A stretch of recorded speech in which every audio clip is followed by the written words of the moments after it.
Welcome to BRK news. మనతో పాటు ఉన్నారు డాక్టర్ లక్కరాజ్ నిర్మలా గారు. సో వారితో స్పెషల్ చిట్ చాట్. మ్యామ్ నమస్తే అండి. నమస్తే.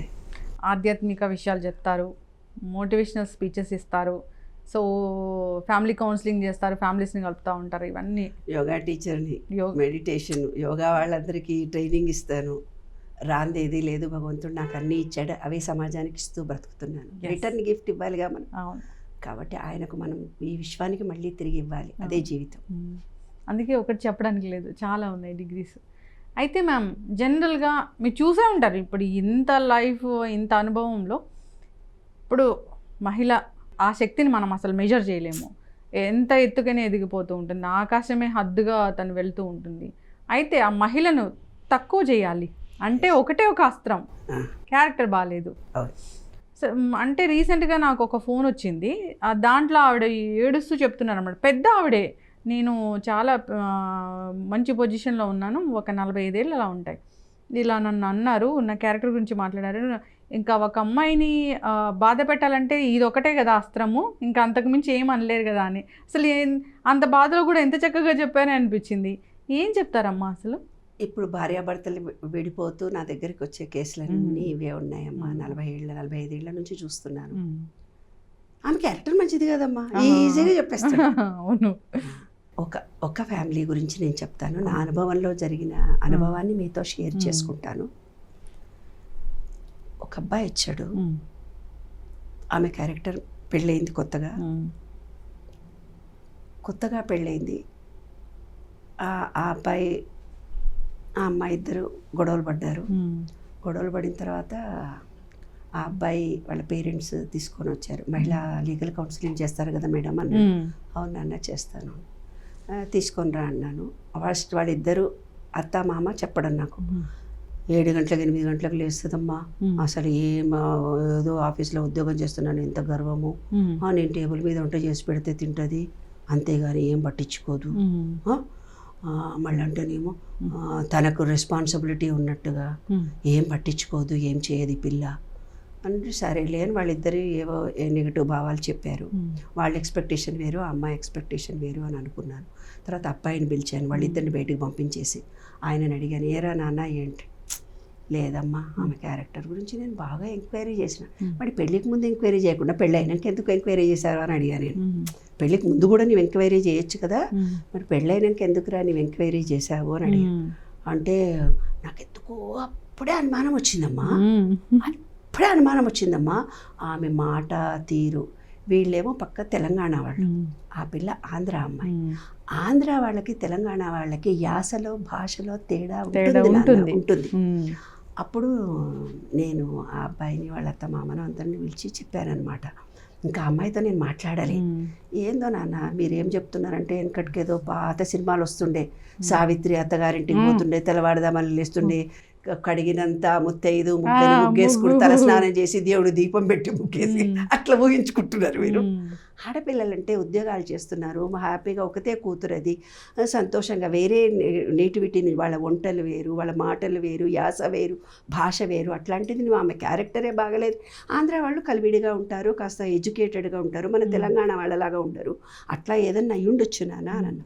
వాళ్ళంతా వెళ్ళిపోయి మేము అమ్మాయిని పిలిపిస్తాం, మీరు గట్టిగా బాగా తిట్టమ్మా, బాగా తిట్టు, లేదంటే విడాకులు ఇప్పించినా సరే మేము రెడీగా ఉన్నాము, నాకు ఆ పిల్లనే వద్దని వేడు అంటారు. ఆ అమ్మాయిని పిలిపించి నేను అడిగా, ఆ అమ్మాయిని ఒక్కదాన్ని కూర్చొని పెట్టుకుంటే, ఏరా నాన్న ఏంటి మీ వాళ్ళు ఏదో అత్తగారి నెల రోజులే ఏందమ్మా వచ్చి, అసలు వాళ్ళ గురించి నాకు ఏం అర్థమవుతలేదు, నువ్వు మంచిదానివి కాదు అంటారు, ఆ పని చేయి ఉంటారు, కూర్చుంటే నిలబడి ఉంటారు అంటే, యాసలో భాషలో వాళ్ళకు వీళ్ళకు చాలా డిఫరెన్స్ ఉంది. కూర్చోని నిలబడు తోల్కరా అంటే అదేమో తోల్కరా అంటారు, నేనేమో పడుకోబెట్టుంటే చచ్చిపోయినా దాన్ని పడుకోబెట్టినరా అంటారు. వాళ్ళకి మాటలో యాసలో ఆ అమ్మాయి బిహేవియర్లో అన్నిట్లో డిఫరెన్స్ ఉంది. అడ్జస్ట్ చేసుకుందాము, ఈ పిల్ల వేరే అమ్మాయిని కదా, మరి వేరే క్యారెక్టర్ వేరే ఊరు నుంచి తెచ్చుకున్నాం కదా అని వీళ్ళకి ఓపికలు లేవు. ఏమా ఏం సంగతి, అవన్నీ పిచ్చివి అన్నీ అయిపోయిన తర్వాత వ్యవహారం అడిగి, ఏ సంగతి అసలు చెప్పు, మీ భార్యగా అతను ఏమన్నా ఫస్ట్ నైట్ ఏమన్నా జరిగింది? ఇప్పటిదాకా జరగలేదమ్మా, ఆయన ఎక్కడికో పోయిందంటే, ఆ పిల్లతో ఫెయిల్యూర్ అయిందంటే, అప్పటి నుంచి ఆయనకు భయం అంట, నా దగ్గరకు వస్తలేడు. కానీ నా దగ్గరకు వచ్చి చెప్పిన విషయం ఏముంది, వాళ్ళ మిస్టేక్ ఉంది. ఇక్కడ ఆ పిల్ల ఏమంటుంది, పెళ్ళి చేసుకున్న తర్వాత నన్ను మోసం చేసి ఇలా టచ్ చేయకుండా ఉండడము భావ్యమా? నేను ఇప్పుడు మా అమ్మ నాయన దగ్గరికి పోయి చెప్పుకుంటే ఇది చెప్పుకునే విషయం మా అమ్మ ఎవరికన్నా? చాలా మంది ఆడపిల్లలు చెప్పుకోరు, చెప్పుకోరు, సూసైడ్ చేసుకుంటారు. మాలాంటి కౌన్సిలర్ పెద్ద మనిషి ఎవరికి చెప్పదు అనుకుంటేనే చెప్తారు, ఫ్రెండ్స్ కూడా చెప్పుకోరు. ఎందుకంటే ఇది అవమానకరమైన విషయం. ఈ పిల్లేదో మంచిది కాదని అనుకుంటుంది. ఏ విషయం నీ సొంత విషయము నీ వాళ్ళు అనుకునే ఫ్రెండ్స్కి కానీ అన్నదమ్ములకు కానీ అక్కడ ఎవరికి చెప్పినా నేను నమ్మరు నాన్న. దీని క్యారెక్టర్ అట్లేమోనే ఫస్ట్ నెగిటివ్నే ముందు ఆలోచిస్తారే తప్ప పాజిటివ్ ఆలోచించే లోకం మనకి ఇంకా దొరకలేదు నాన్న. అదే మనం చేస్తున్నటువంటి తప్పు. కాబట్టి స్త్రీ అనే దానికి నెత్తి మీద వేయడానికి ఇది ఏమొచ్చింది వచ్చింది. మగపిల్లలు కూడా అంతే, 40, 40, 50 ఏళ్ల తర్వాత వాళ్ళకి మొగతనం లేక భార్య దగ్గరికి రాకుండా ఎస్కేపింగ్ నేచర్తో ఎన్ని చూస్తలేము నాన్న. ఇప్పుడు పిల్లలే పుట్టట్లేదే, మగడికి మొగతనం లేదు, ఆడదానికి ఆడతనం లేదు. ఈ ల్యాప్టాప్లు పెట్టుకొని వాటర్ డీహైడ్రేషన్ జరిగిపోయి వీర్య కణాలే నశించిపోతున్నాయి. జస్ట్ ఫోన్ చేశాడు నాన్న, చెప్పొచ్చు ఫోన్ చేశాడు ఒక అబ్బాయి, మీతో మాట్లాడాలమ్మా అన్నాడు. మాట్లాడబెట్టాలన్నా, మాట్లాడబెట్టా అంటే మా మ్యారేజ్ కుదిరిందమ్మా అని ఏదేదో చెప్తే అన్నిటికీ నేను ఆన్సర్ ఇచ్చేసిన. ఇంకొక విషయం చెప్పుకోవాలి, అదేంటి నేను ఇన్ని మాటలు చెప్తుంటే నువ్వు ధైర్యం లేకుండా అట్లా చెప్తున్నా.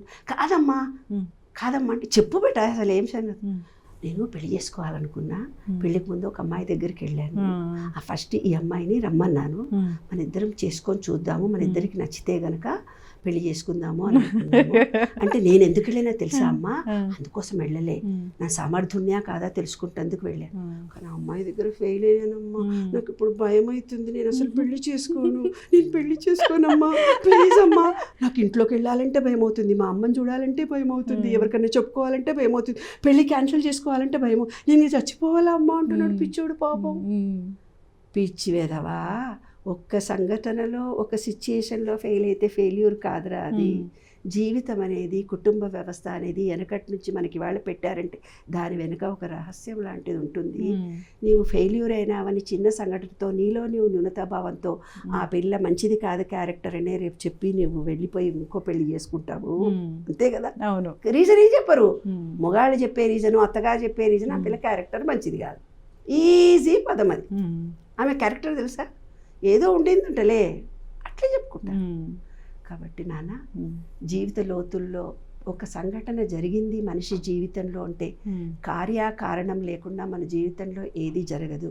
మన జీవితంలో ఎవరైనా వ్యక్తులు మన దగ్గరికి వచ్చి మనని హారం చేస్తున్నారంటే కారణం లేకుండా రారు. కాబట్టి ఈ విశ్వ నియమాల్లో ఒకటి మనం ప్రత్యేకంగా అర్థం చేసుకోవాలి నాన్న. ఎవరైనా మన జీవితంలో మనకేదో నేర్పడానికి వచ్చారు, యాక్సెప్ట్ చేయాలి. ఏదో ఒక సంఘటన జరిగింది, దాన్ని యాక్సెప్ట్ చేయాలి. అప్పుడు సమస్యగా ఉండదు నాన్న. లేకపోతే ప్రతిదీ ఫ్యామిలీ కౌన్సిలింగ్లో ప్రత్యేకంగా ఆడపిల్లల్ని మగపిల్లల్ని పిలిచి అడిగేది ఒకటే ఒక విషయం. కొట్లు పెడతారు, వాడు ఆస్తి లేదంటాడు, వాడు ఉద్యోగం చేయలేదంటాడు, ఎన్నో కారణాలు చెప్తారు. ఆ కారణాల అంతరంగా తెలుసుకొని ఇద్దరిని పిలిచి, ఏంటి నిజంగా చెప్పు, మీ ఇద్దరికి నిజంగా ఏమన్నా ఉందా లేదా? ఏమమ్మా వాడు రానే రాడు, నేను పిలిస్తే కూడా తర్వాత ఉంటాడు. కారణం ఏమిటంటే ఈ అమ్మాయి అతనితో సాటిస్ఫాక్షన్ కావటం లేదు, అతని వల్ల ఇతను సాటిస్ఫాక్షన్ కావటం లేదు, ఇద్దరికి కోఆర్డినేషన్ కుదరలేదు. దానివల్ల కానీ వాడు కట్నం ఇయ్యలేదని చూపిస్తారు, వాళ్ళ అత్త మంచిది కాదని చెప్తారు, ఆడపడుచు మంచిది కాదని చెప్తారు, ఏడలేదని చెప్తారు, ఇక్కడ వానలేదని చెప్తారు. రీజన్లు అన్నీ ఉట్టివే. సెక్స్ పరంగా వాళ్ళిద్దరికి అన్యోన్యత కుదిరితే కలిసిపోతాయి నాన్న, లేకపోతేనే గొడవలు జరుగుతాయి. రీజన్స్ అన్నీ ఉట్టుట్టివే, కల్పితాలే. ఇప్పుడు అమ్మాయిల మీద ఇలాంటి ముద్రలు వేయడానికి కూడా అదే కారణం. అదే ఒక రీజన్ కావాలంతే. రీజన్ చూపించాలంటే ఇది ఒకటే ఈజీ కదా, అందరూ నమ్ముతారు. అవును, లోకల్లో నెగిటివ్నే ఉంది కాబట్టి నెగిటివ్ నమ్ముతారు. దానికి ఇంకో 4 ఆళ్ళు ఉదాహరణ ఒక్కటి చెప్తాయి. ఒక్క ఉదాహరణ చెప్పి భార్యాభర్తల మధ్య కాకపోయినా బయట ప్లేసెస్ లో చెప్తాను. మీరు ఇంకొక ఉదాహరణ చెప్తా. మనం రోడ్డు మీద పోతా ఉంటాం, కొత్త ప్లేస్కి పోగానే మనం చున్నీనో స్వెటరో ఏదో డ్రెస్ వేసుకుంటే ఒక కుక్క చూసి అరుస్తుంది. ఒక కుక్క ఎందుకో మనల్ని చూసి భయపడి అరుస్తుంది. ఒక 4 కుక్కల్లో ఒక కుక్క అరుస్తుంది. ఆ కుక్క అరిచిందని ఈ కుక్కలన్నీ అరుస్తాయి, ఈ కుక్కలు అరిచిందని కాలనీలో లోపల ఎక్కడో ఉండే కుక్కలన్నీ అరుస్తాయి. ఇదే లోకం తల్లి. అది ఎందుకు అరిచిందో తెలియదు, ఇది అరిచిందని ఇంకో నాలుగు అరుపులు అరుస్తాయి. అంటే కుక్కలు లాంటిది లోకం. అది ఏం తెలిసి అరిచిందో, అది ఎందుకు అరిచిందో, ఆకలితో అరిచిందో, కోపంతో అరిచిందో, ఈమె కొత్త వ్యక్తి అని అరిచిందో, అది భయపడుతూ అరిచిందో మనకు తెలియదు. ఒకటి అరిచిందని 4 కుక్కలు అరిచాయి, 4 కుక్కలని ఆ దూరంగా ఎక్కడెక్కడో ఉన్న కుక్కలన్నీ కూడా అరిచాయి. అలాగా నిందలు అనేవి ఇలా ఉంటాయి తల్లి. కాబట్టి నింద పడితే నింద ఎవరి మీద నింద పడింది వాళ్ళు ఎలా ఫీల్ అవ్వాలి అసలు? ఎస్, నింద పడ్డది అని అంటే నీలో నీ మీద నీకు నమ్మకం ఉండాలి, దాని విలువ ఏంటని తెలుసుకోవాలి. ఏమ్మా, ఒక చెట్టు వేప చెట్టును వేసి చేదుగా ఎందుకు ఉంది అనుకుంటాం, నీ పక్కన ఉన్నోళ్ళు చేదు, అది ఎంత దంచినా గ్రైండర్ చేసినా కాసినా వడబోసినా చేదే. నీ ఉన్నది మల్లె తీగవి, నీది మల్లె వాసన, వాళ్ళది చేదు, చింతకాయ పులుపు. ఆ పులుపుని తీసుకొచ్చి మల్లె తీగ కావాలని నీవు భావనలు మార్చుకోవాలి. కాబట్టి మన ఆలోచన రీతిని మార్చుకొని మహిళలు ముందుకెళ్ళి ఆలోచన రీతిలో పాజిటివ్ ఎనర్జీని పెంచుకొని 100 మంది కాదు, 1000 మంది కాను, కోట్ల మంది కాను, నేమన్నా నీ నిజాయితీతో నువ్వు ముందుకెళ్తే, నువ్వు అందరినీ ప్రేమించడం నేర్చుకుంటే అందరూ నిన్ను ప్రేమిస్తారు. నీలో ఉన్న లోపాలను సమాజం ఎప్పుడు చూడదు నాన్న. గాలిగా వచ్చే ఇవన్నీ కొన్ని రోజులే ఉంటాయి, దాని తర్వాత అన్నీ మారిపోతాయి. కాలం అనేది ప్రతిదానికి అనుసరిస్తుంది, కాలం అన్నీని మరుపు చేస్తుంది. కాబట్టి జీవితంలో ఎక్కడో వెనకటికి ఆలోచించకండి, జీవితాన్ని భవిష్యత్తుగా కాకుండా ప్రజెంట్లో బ్రతకడం నేర్చుకోండి. ఖచ్చితంగా అమ్మ, చాలా చక్కగా చెప్పారు. అంటే ఎవరినన్నా మన చేతల ద్వారా మాటల ద్వారా ఇబ్బంది పెడితే మీరు చదువుకున్న సిద్ధాంతాల్లో ఏదో ఒక సిద్ధాంతంలో పనిచేస్తుందా? అంటే వాళ్ళకి మళ్ళీ తిరిగి 100% ఒక స్త్రీని ఇలా మానసికంగా బాధ పెట్టి ఆ మాటని ఇంటి పక్క ఆమె ఎల్లామె పుల్లామె 10 మంది పంచుకున్నారు కదా, ఇదే నెగిటివిటీని 10 మంది పంచుకున్నారు కదా.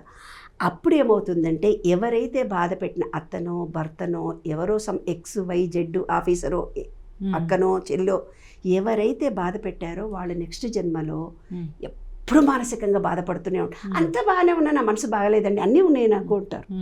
మనసుతో, శరీరంతో కొంతమందిని రేప్ చేయడం, అట్లాంటి శరీరంతో పాపం చేసి పుడతారు కదా కొంతమంది. వాళ్ళకి ఎప్పుడు అనారోగ్యమే వస్తుంది, పుట్టినప్పటి నుంచి దమ్ము వచ్చిందంటారు, కాళ్ళు పోయిందంటారు, చేతులు పోయింది. శరీరంతో చేసిన పాపం శరీరం. మాటతో కొంతమందిని అబద్ధాలు చెప్తే, ఇట్లాంటి మాటలు చెప్పే వాళ్ళకు ఆ మాటకు వాల్యూ ఉండదు నాన్న. ఇక్కడ విశుద్ధి చక్రం వాళ్ళకి అవసరం వచ్చినప్పుడు అది నడిపించదు. నెత్తన్నా వస్తుంది, గొంతు బొంగురన్నా పోతుంది, గొంతు క్యాన్సర్ అన్నా వస్తుంది. కాబట్టి విశ్వం అనే దాంట్లో రూల్స్ చాలా ఉన్నాయి. అవన్నీ మనం నేర్చుకుంటే కనుక మనం ఎవరిని ఏమి అనము, ఎప్పుడూ పాజిటివ్నే మాట్లాడతాము, పాజిటివ్ దృక్పథంతో ఉంటాము. పాజిటివ్ ఇచ్చినప్పుడు పాజిటివ్. చిన్న ఉదాహరణ, అందరూ కొంతమంది పనులు మెల్లగా చేస్తారు, లేటుగా లేస్తారు, లేటుగా మనం చెప్తూ ఉంటే కూడా వస్తున్నలే.